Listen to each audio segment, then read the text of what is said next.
Alright runners, I want to show you something that can help you with your running because a lot of runners are actually preventing themselves from moving down the road efficiently. My name is Steve, I'm a physical therapist with RunSmart, and if you want to work on your stride, you feel like your stride's off, your run form's off, be sure to go to the link in this post. You can download my free run form guide that I just put together that'll teach you how to fix some of these issues. But one of the things that I see as a physical therapist is a lot of runners come in, they feel like their stride is off and they feel like their run form is contributing to issues in their training. And the biggest issue I see is that a lot of runners are what I call tapping the brakes. The easiest way to think about this is if you were driving your car down the road and 160 times a minute you just tap the brakes a little bit, and how jerky and inefficient that would be.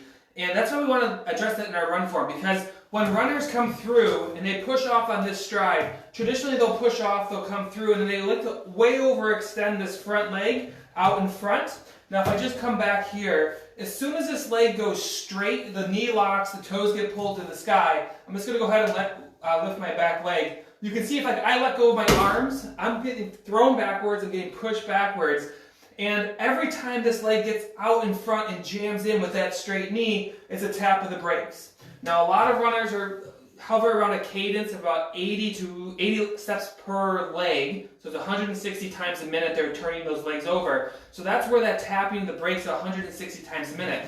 Now instead of this, what we like to do is when we push off on here, we don't want to tap the brakes on the opposite side because we're wasting all of that force and all that energy we're putting into push off and just banging in, stopping, having to restart on that leg, coming through, pushing off on that leg, and then we're stopping on the other one. Start, stop. Super inefficient.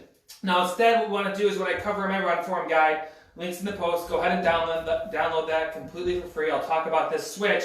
What we want runners to do instead is to safely and effectively transition to a nice soft knee, bent knee landing, midfoot strike. So that when you push off and this leg comes through, instead of getting that full extension of the leg, we like to have them come through, hover, and be able to come down and land.